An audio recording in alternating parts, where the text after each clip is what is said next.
Swayam Prabha. Digital India. Educated India.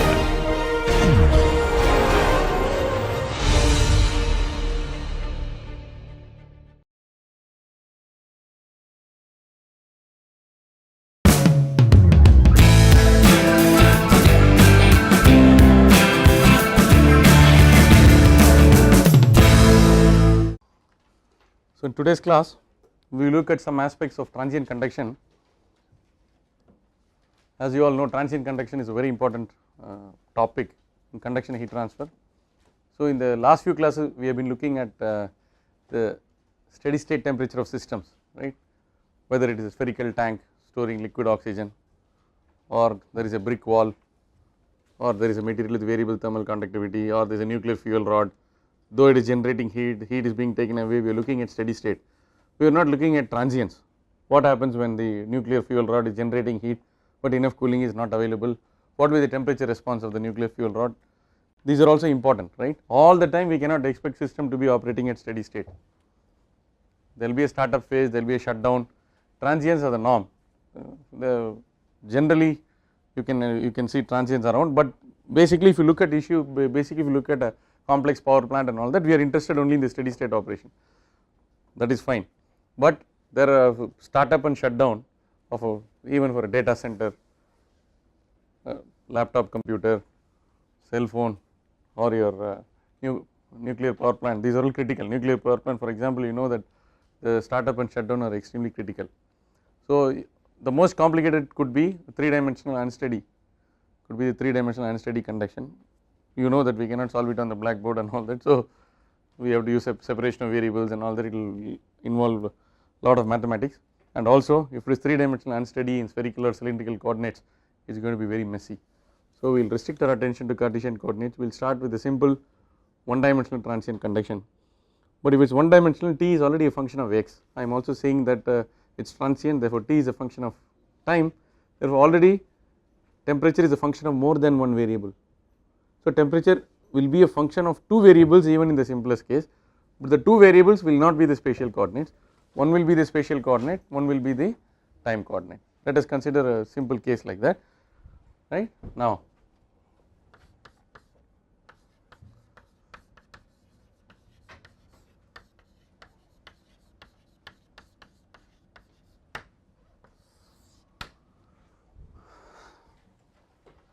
okay. So, the governing equation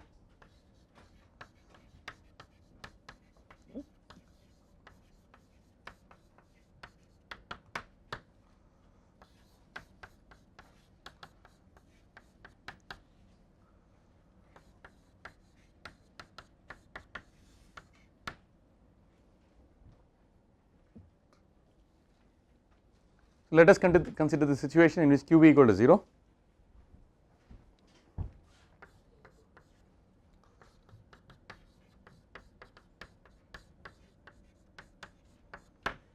I say that t is a function of t and x only, right. Therefore, I can say the governing equation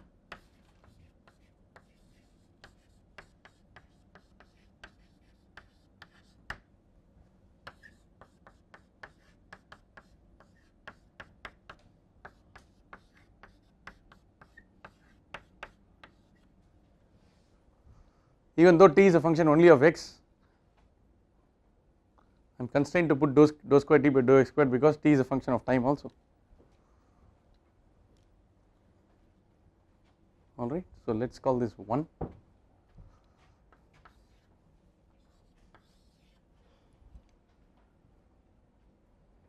We can rewrite this as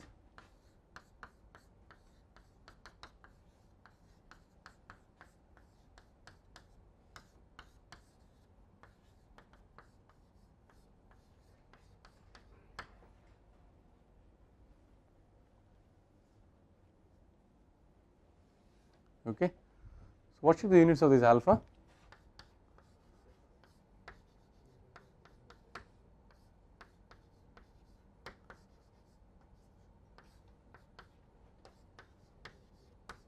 Okay, I wrote out the units of for K thermal conductivity, rho density, and Cp specific heat. Deepak, any problem? I will cut the kg. get the Kelvin. So, I have meter squared, and what is joules per second? So, I have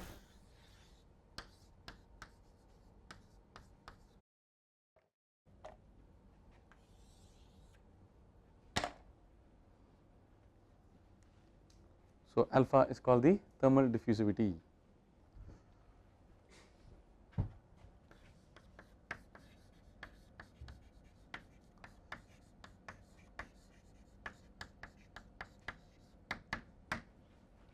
This alpha makes its appearance only in transient conduction problems. So, in transient conduction problems, it is not the K which is the supreme property which is responsible for all the mischief.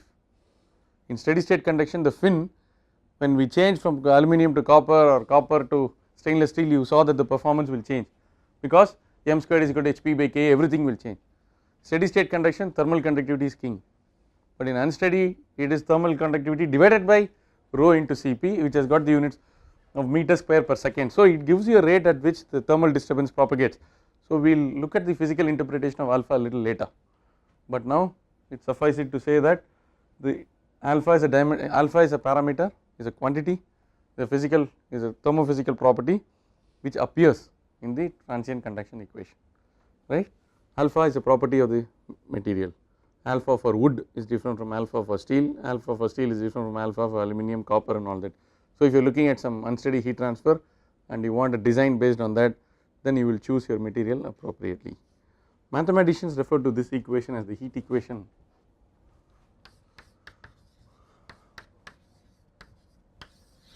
Why did they call this heat equation? Because this is one of the important equations they considered when they developed solutions, analytical solutions, by using the method of separation of variables. So, mathematicians use this equation, they will use wave equation, heat equation. So, when they say heat equation, they mean this, okay. So, alpha is a property of the medium and it changes. Now, there are several ways of attacking this. I can assume a product solution that T is a function of a solution which is a function of only x multiplied by another solution which is a function only of T. Start writing dou by dou on dou squared everything and convert it into, and then write the general solution, then put the boundary conditions, and that is one way of looking at it. But I thought I would because of the limited time, if you get into that method of separation of variables, these two classes will just go off. So, I thought we will use a different, we will adopt a different tactic, where we look at, we will go into the equation in depth and try to arrive at some meaningful understanding of these equations by looking at either the non-dimensionalization or by looking at the scaling parameters and so on, only for a very simplified case where T is a function only of time, which is called the lumped capacitance method. We will get the solution and work out a problem, okay. Now, let us look at let us try to get some insights into this problem by considering a situation where I have a slab like this, it is infinite in extent, okay. So, this is L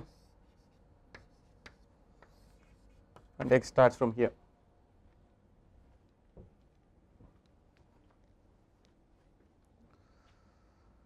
This slab is at a temperature of T equal to Ti.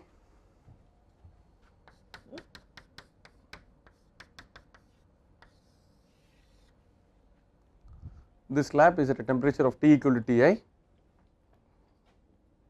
at time T equal to 0, okay. Suddenly at time T equal to 0, this body is pushed or immersed in a cold fluid which gives a heat transfer coefficient of H, and there is a free stream temperature of T infinity. Do not be under the impression that at x equal to L and x equal to minus L, temperature is equal to T infinity, that is a separate story. Unless the heat transfer coefficient is infinity, that will not happen. Now, there is a hot chalk piece, I am putting it in cold water or cold oil, the chalk piece will dissolve, I mean that is a let us not get into that. Now this body remains, now it is undergoing cooling. Now as a heat transfer engineer, at any point in the solid, inside the solid, if I tell the point and the time, you should tell me the temperature, that is the goal. This knowledge, this cannot be answered by thermodynamics. Thermodynamics does not do, because it is equilibrium.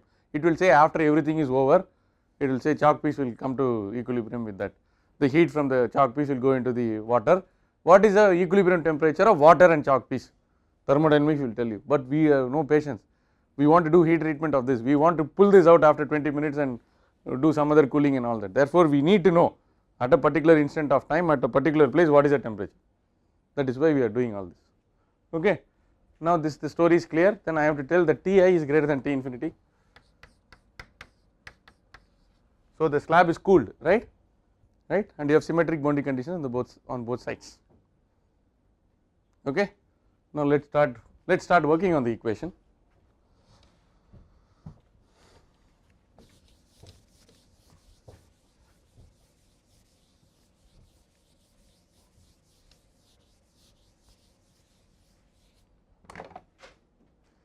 This equation is first order in time and second order in x. So you require, it supports two boundary conditions in x, right. It is first order in time, it supports one condition in time. The condition in time is called the initial condition, because normally in these problems we will know what is the condition when you start. At t equal to 0, what is the story? At t greater than 0, at 2 points in x, you should tell the temperature or the information about the derivative of temperature, or how the derivative of temperature is related to a flux or something. That is there could be a convective flux or a radiative flux or a convective plus radiative flux. Okay. So the initial condition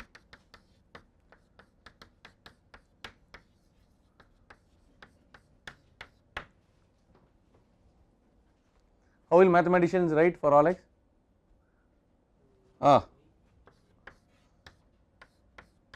Is it correct? Somebody will start, some people may start shivering when you use that symbol, but we can as well write for all x. Okay, fine. Now boundary conditions, 1, tell me.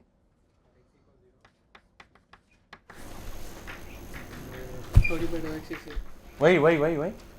Symmetric. It is symmetric, right, and you expect the temperature to be maximum at the center. Why? Hot chalk piece is put in cold water. The center of the chalk piece, for this coldness to penetrate the center, it will take a long time. First the outer surface will get disturbed, then the layers will start getting disturbed progressively. Now, so x equal to 0, dt by dx equal to 0. What is the second boundary condition? Convective boundary. Yes. What is that? X equal to L or plus minus L, correct.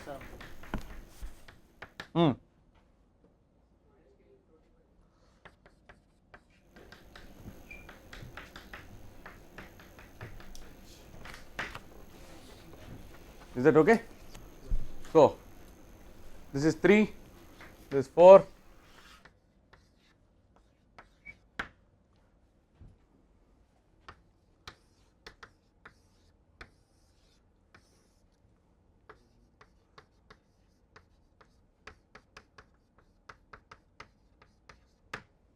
now 3 to 6 is called the governing equation plus initial condition plus boundary condition. After you give 3 to 6, mathematician is enough, heat transfer engineer is not required, right. So it is just for them, it is a partial differential equation, they will try to solve it, right. So once you write one initial condition, two boundary conditions and the governing equation, we say it is mathematically closed, CLOICD, that is it satisfies that closure. It requires all the information, you have all the information required to solve the problem. Now I am still trying to dodge by not solving, right. So we are trying to get some physical interpretations.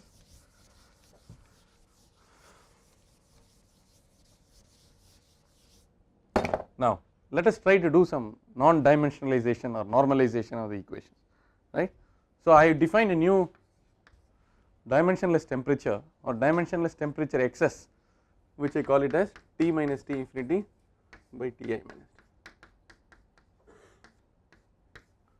What is the funda behind this? What will be the minimum and maximum values of this phi? Correct. So 0 less than equal. So when I write a computer program, if all the temperatures are varying between 0 and 1, it is very good for me. Double precision, maximum information I can retain. Otherwise, if I have 300 point something, some 2 or 3 digits, I am already losing. Okay, fine. Now, xi equal to x by L. So what are the values of xi in this problem? Correct?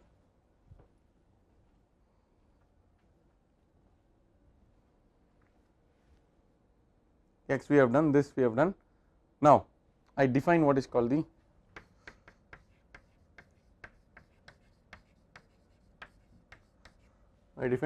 Fourier number.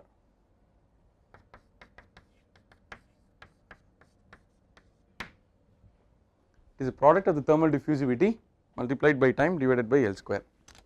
When I write it like that, alpha is meter square per second, time is second. So meter square by meter square, Fourier number is dimensionless.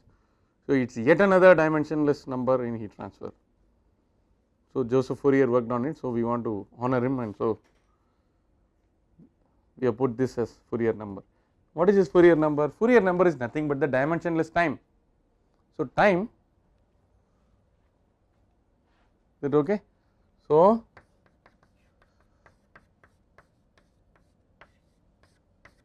L square by alpha is a time scale for the problem. L square by alpha is a time scale for the problem. Therefore, if you divide T by L square by alpha, you will get something which is dimensionless, but which is indicative of the temperature, because L and alpha are already fixed.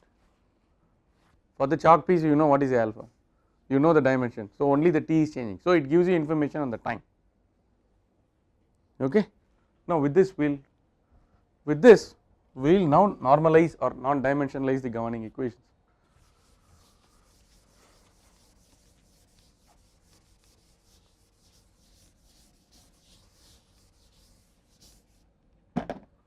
So the governing equation is basically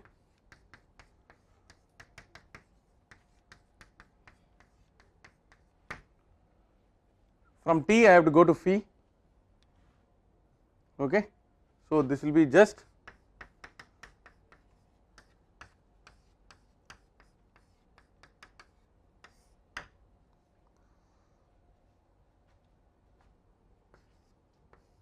is that correct?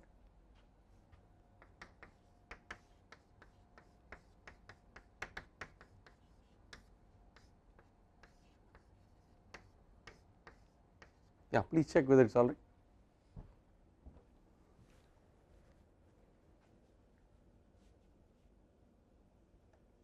D of t and d of t minus t infinity is the same, because d of t infinity is 0. Okay. When you are taking the differential, you can subtract, add, whatever, so long as the other one is a constant. Okay. So what has this equation become now? So this is 7, 8, 9. This is again the same thing, 10.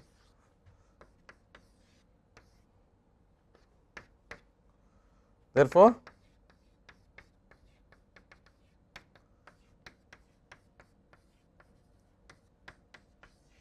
the governing equation has become like this.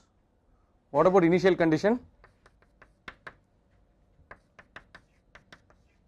Time equal to 0 means Fourier number equal to 0, phi equal to 1, phi equal 1. Now boundary condition,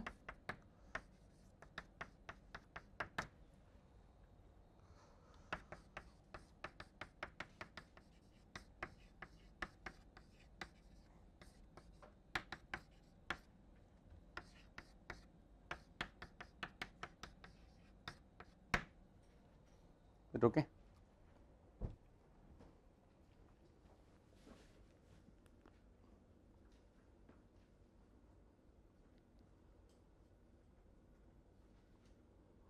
So we can knock off these fellows.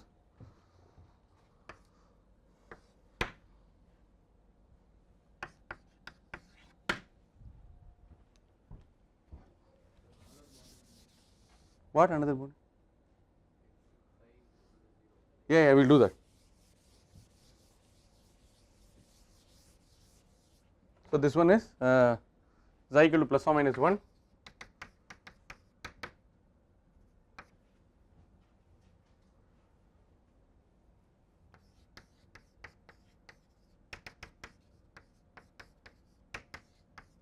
Yeah, Vikram, what is that?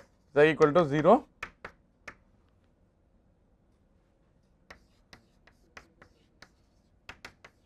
Okay, so is that correct?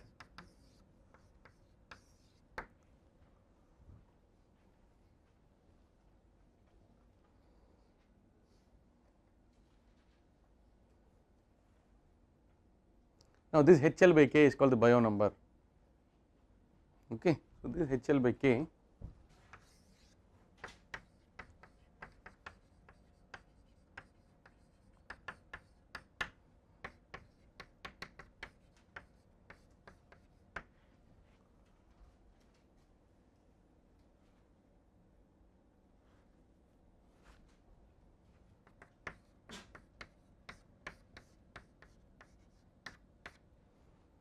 Why am I writing like this? When we solve the one dimensional steady state conduction equation for the wall, what was L by K? Resistance. 1 by H? Resistance. L by K is the resistance for conduction. 1 by H is the resistance for, therefore HL by K is actually the conduction resistance by convection resistance.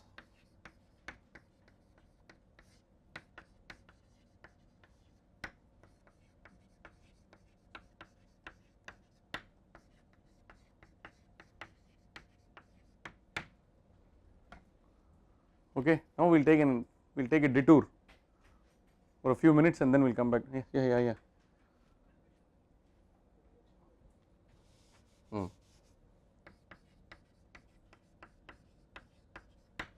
Now we will take a short detour for a few minutes to get this concept better. Let us take this. Let us take this example where we have H1 T infinity 1. Okay, this T1 and this T2, this some other solid with L1, right. So what did we do here? So we said H1 into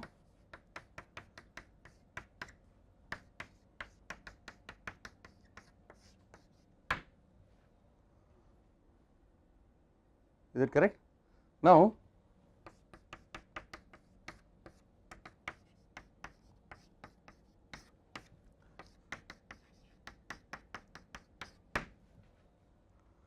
correct, you must put a title for this, you should not get confused with the transient conduction. I am doing something else here.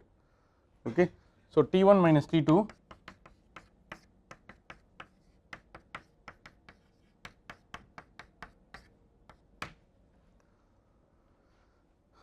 therefore if the Bio number is very small, which could mean that the thermal conductivity of the wall is very high, the Bio number is very small, therefore the right hand side is negligibly small, therefore T1 minus T2 will be very gentle.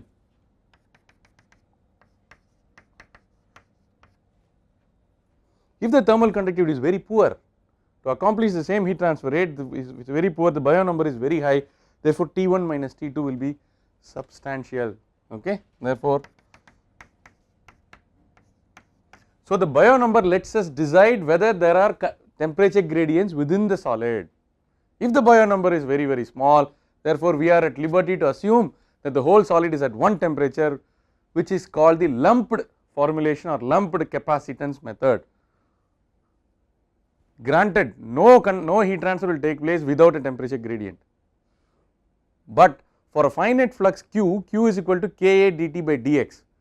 The K is so high that for a finite Q dt by dx is negligibly small in relation to what? In relation to the temperature drop which is required for accomplishing the convective heat transfer from the stream of the fluid to the solid.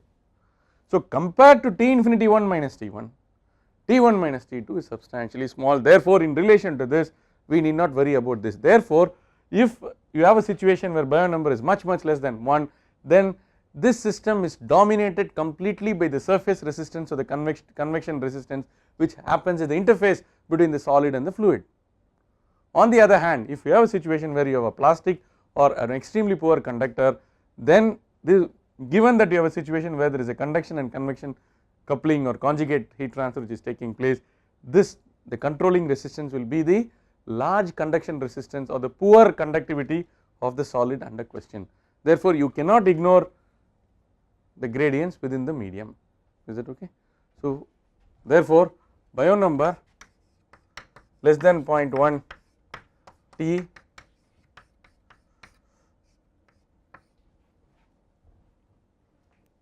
okay.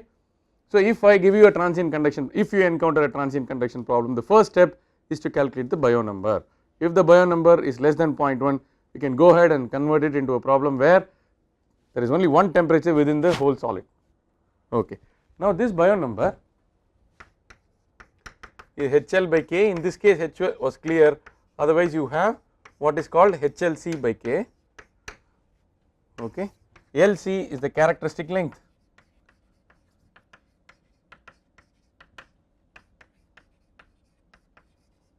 equal to V by A.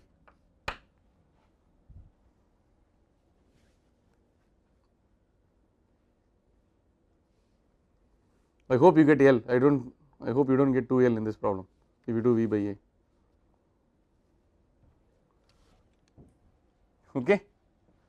So, if it is a sphere, 4 by 3 pi r cube divided by 4 pi r squared, LC will be r by 3. So, take the radius, calculate r by 3, get the thermal conductivity of the sphere, heat transfer coefficient will be given to you, calculate HL by K. If it is greater than 0.1, then lumped capacitance will not work. If it is less than 0.1, then you can use the lumped capacitance. What is this lumped capacitance? We will talk about it a little later. So, this is to explain the concept of Biot number.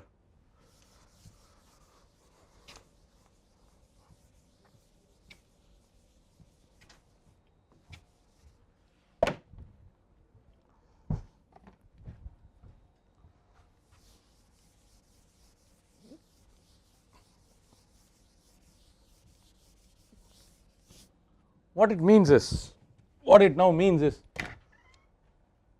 you have a xi, you have a Biot number, you have a Fourier number. Therefore, phi is a function of xi Biot number.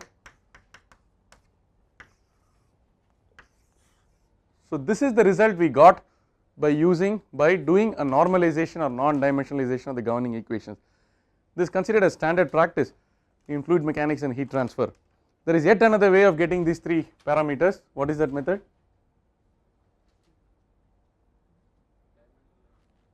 You can use the Buckingham pi theorem. You can use the Buckingham pi theorem and get the same thing. However, it is easier to do it with non-dimensionalization also. So, the temperature, dimensionless temperature will be a function of the dimensionless distance. That is the way it should be, because this gives the conduction convection coupling, this gives the time, and this gives the space. So, temperature is a function of the spatial coordinate, the time coordinate, and the coupling between the conduction and convection, okay. Then these equations are to be mathematically solved and all that, but now let us look at the physical interpretation of this. What is actually happening in the transient conduction?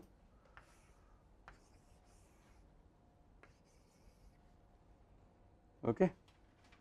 So, this is the slab, I am looking at the temperature levels. Initially T equal to Ti everywhere, correct. After everything is completed, what will be the temperature everywhere? T equal to T, okay. Therefore, this delta T, Ti minus T infinity is the maximum temperature difference in the problem. All the temperatures have to lie between Ti and T infinity, agreed. Now, initially you have T equal to Ti, then what will happen is, after some time the system will behave like this. After some time this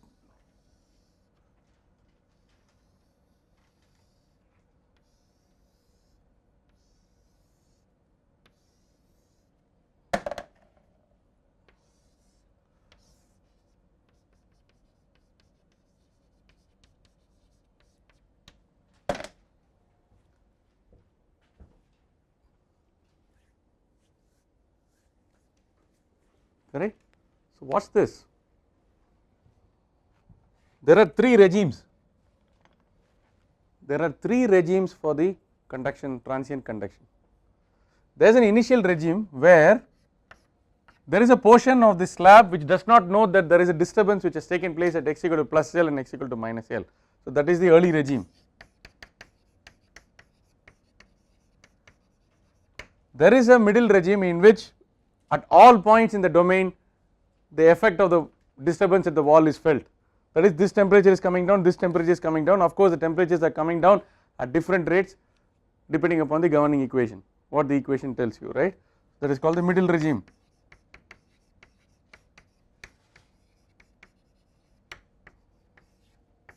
Then we have a late regime. Watch the late regime. In the late regime the temperatures have already become very small. All the temperatures are tending to approach T infinity. Therefore the gradients within the medium are also very small.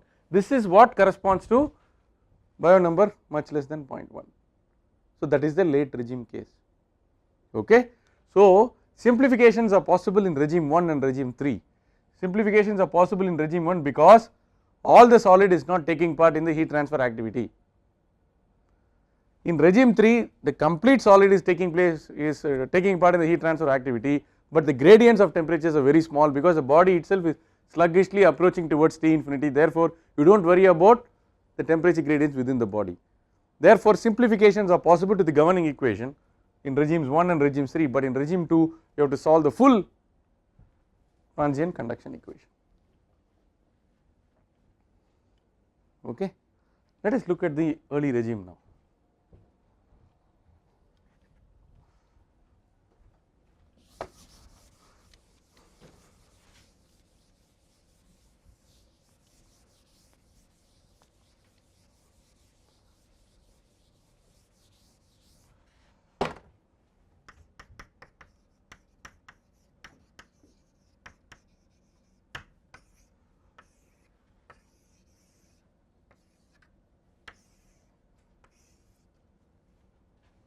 Okay, so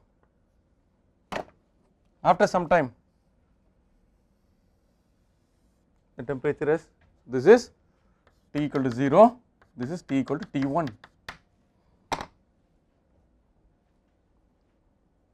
Okay. What about this region?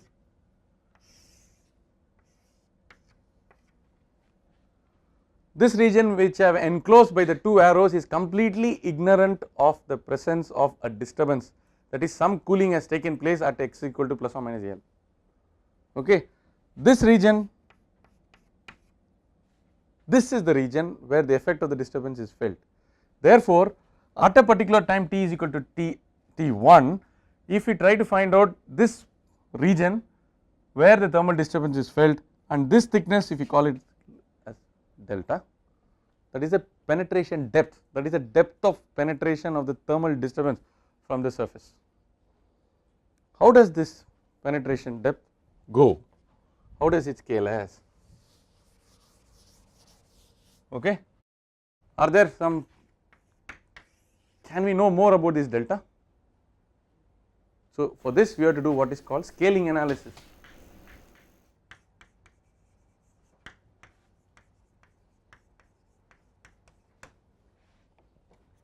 What is the scaling analysis? The governing equation is replaced by approximate terms. Okay. So I say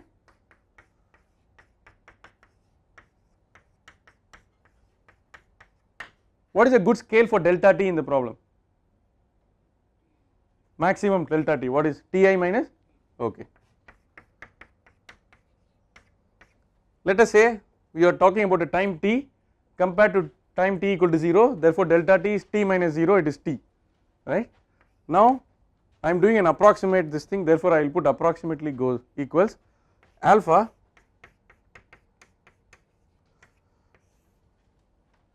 So in scaling analysis I am trying to replace the governing equation by an approximate relationship which does not involve the derivative terms, so that I get a quick understanding of the various terms involved. Okay. Delta x, now what is the delta x is the length scale, what is the length scale now for the penetration? Delta square, is that okay?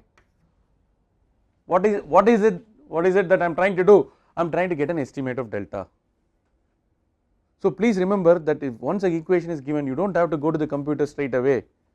So much of work is possible before going to the computer. Okay.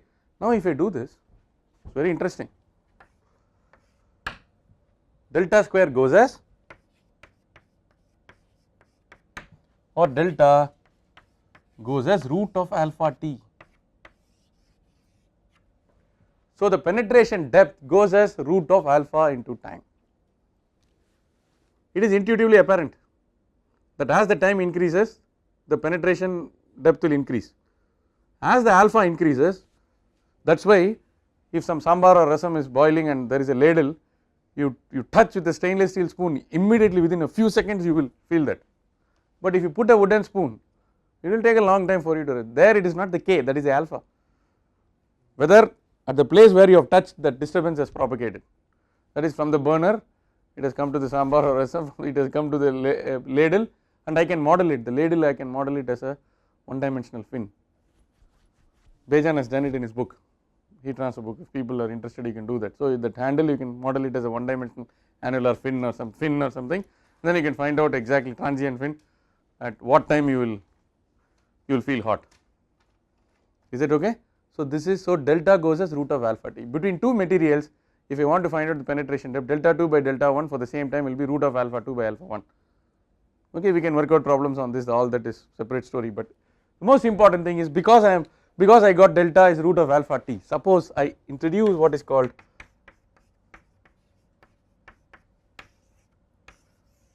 I know from previous experience, you may ask me, sir, why did you choose 2? I can choose it as A and then I can find out the A, that is a formal procedure. Now I can introduce an eta which is x by 2 root alpha t, because the root of alpha t comes from my scaling analysis. Then this eta is basically dimensionless, correct? By the introduction of eta, it is possible for me to convert the original partial differential equation into an ordinary differential equation, and I proceed. So if you use this for the early regime, this is called the similarity transformation method.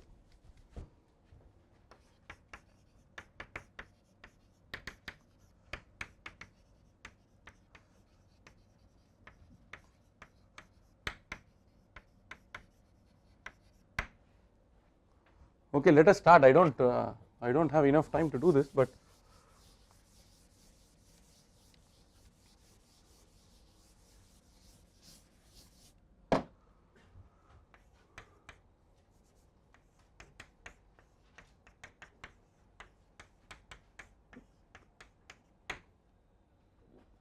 so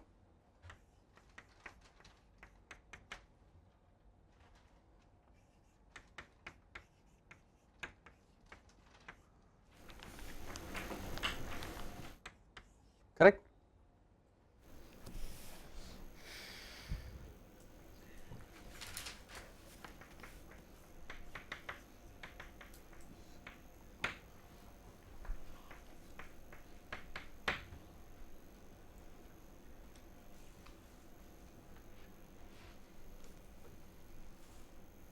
Right? No, d square t by dx square.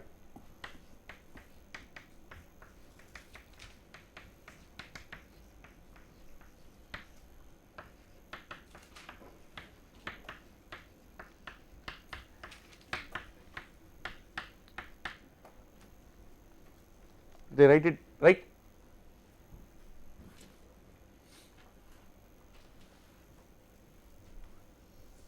Okay, so what is d eta by dt?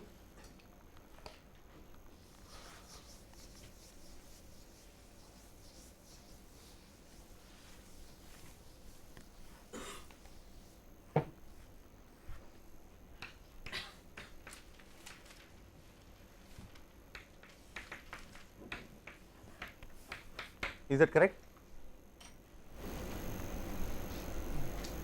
Vinay, is it okay?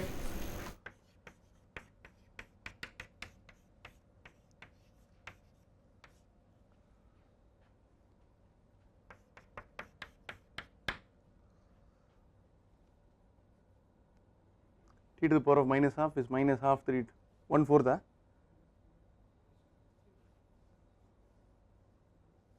huh? No, t to the power of minus half minus half t to the power of so 3 by 2 I have taken care of, minus half I have to take care, plus 1/4. Is that okay? Now substitute and you will get an ordinary differential equation in eta. Any problem?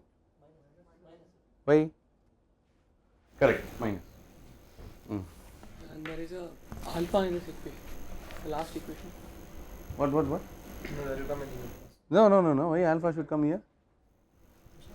I am final. Alpha is coming in the original equation. Therefore,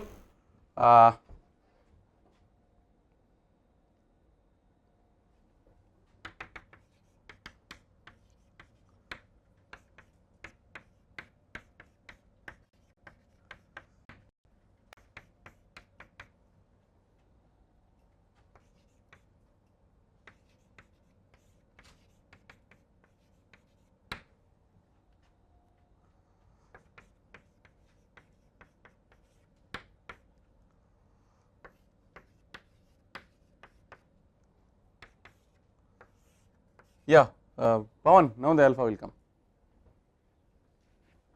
D square t by, so what do you get? dt by t eta is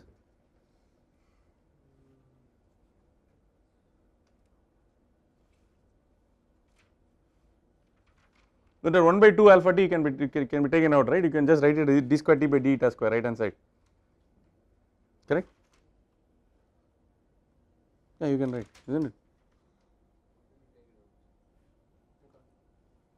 What do you want to do with that?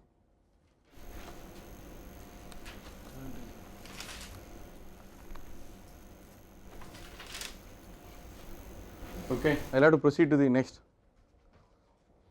Proceed to the next topic. I do not have time to finish this off, but what will happen is I know for sure that the PD is converted to ODE. Okay, so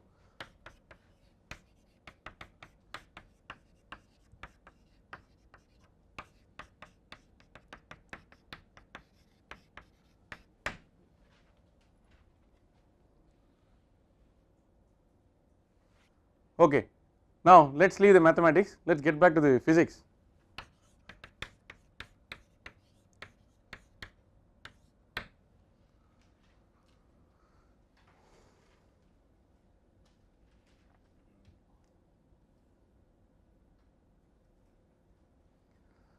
T equal to 0 or t equal to infinity, when t equal to infinity theta tends to, correct? T equal to infinity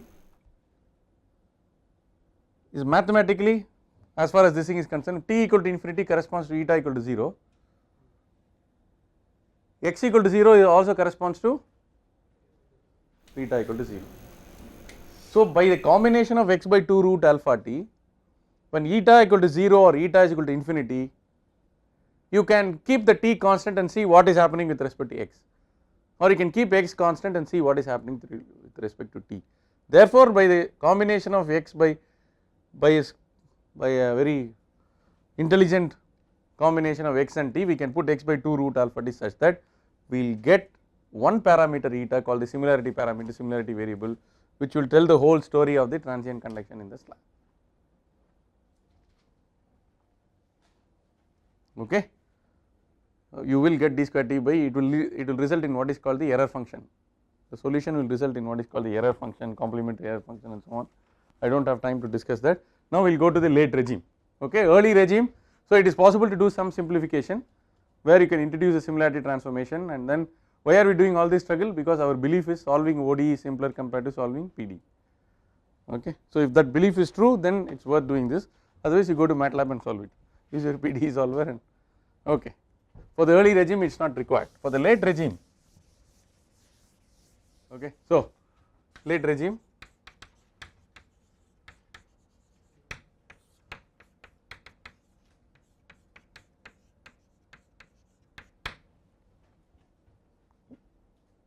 so consider an object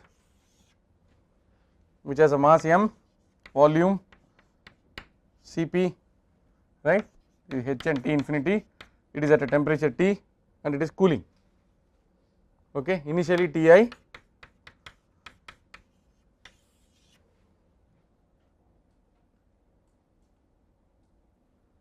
it is lumped because Boyer number is Boyer number is less than 0.1, because of which I can write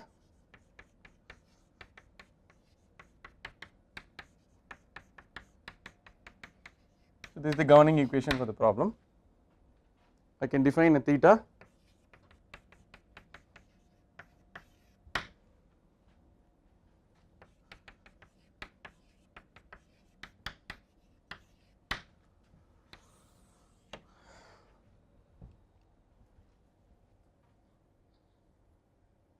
okay. Since we are lumping it, we can't start from the original governing equation. We have to get the governing equation from first principles. I already told you the same logic we use for getting the Finn equation. Okay, so you can say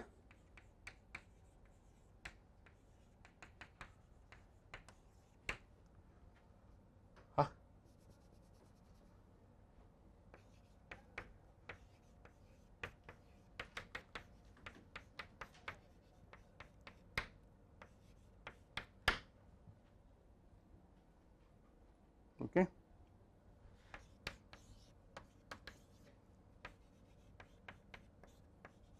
What are the units of MCP by HA?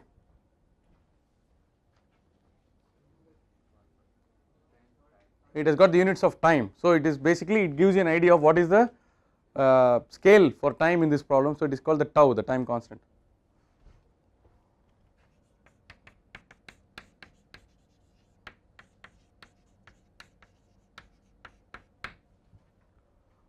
So now we can integrate.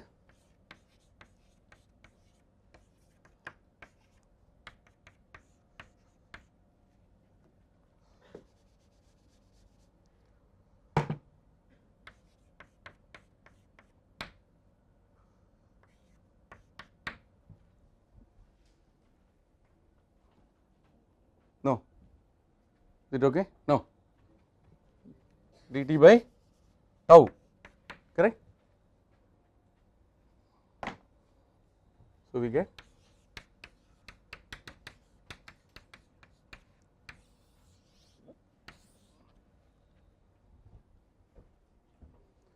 so for the lump capacitance system for cooling, so the temperature distribution is exponential. Okay.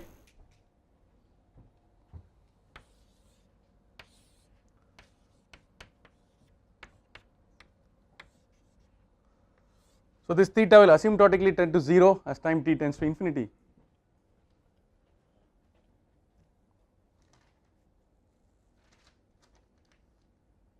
Okay.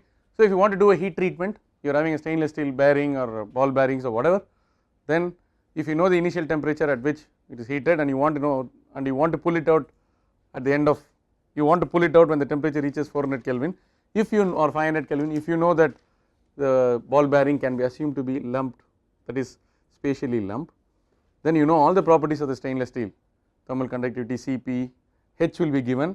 You first calculate the time constant, left side theta by theta I you will know, then you will find out the total time. So in your actual process, when that time is gone, you will pull out the ball bearing and continue your heat treatment process. So you are able to get a handle on this. So this will work only if the Boyer number is less than 0.1. The first step is to check whether the Boyer number is less than 0.1. Now what is the total energy which is transferred? Will be, what is the total heat which is lost from the body in a time t, okay. So that will be Q into dt, so this will be in joules or kilojoules, so this will be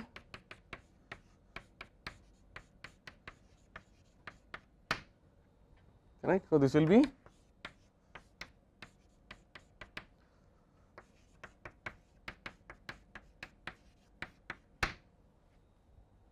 okay, this will be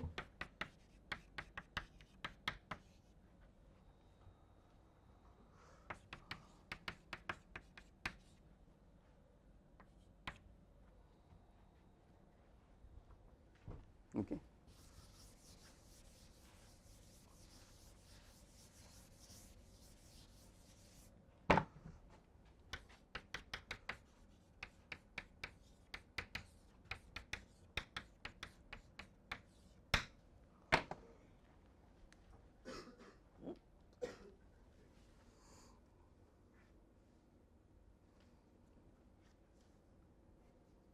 Please look at this expression. Theta, please look at this expression that can be easily derived. Theta I is the initial temperature excess, that is T minus Ti minus T infinity. MCP theta I was the original enthalpy excess of the body with respect to the surroundings. At time t equal to 0, e to the power of minus 0 is 1, so there is no energy which has been transferred. When sufficient time has elapsed such that the t approaches infinity, e to the power of minus t by tau will become 0, this will become 1, so energy transfer will be mCp theta I. So all the initial temperature excess, the body enthalpy excess is dissipated to the surroundings. So E takes on a value between 0 and mCp theta I. So from the E itself you can find out what will be the average temperature of the body during the cooling process.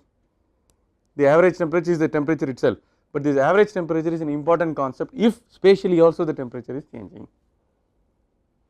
Now I can complicate the problem by adding a heat generation term. It is heating, the body is heating. For example, this was the case when you are with your immersion heater problem. In your immersion heater problem, are you getting the point?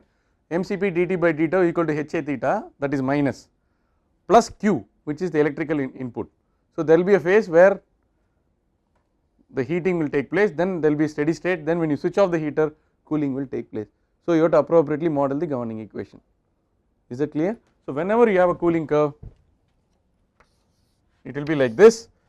Whenever you have a heating curve, it will be like this. Do not ever make a curve like this. This is dy by dx, d squared by dq, everything is positive. This is called an exponential curve, exponential growth rate is unsustainable. No engineering system can, even the growth of bacteria and all that which we say that it depends on the current population, there is a finiteness in the amount of nutrients which is available. So that will stabilize after some time. So as an engineer you should not make that fatal mistake, e to the power of, you should not casually sketch a curve like that. Some people like me can catch. Okay, fine.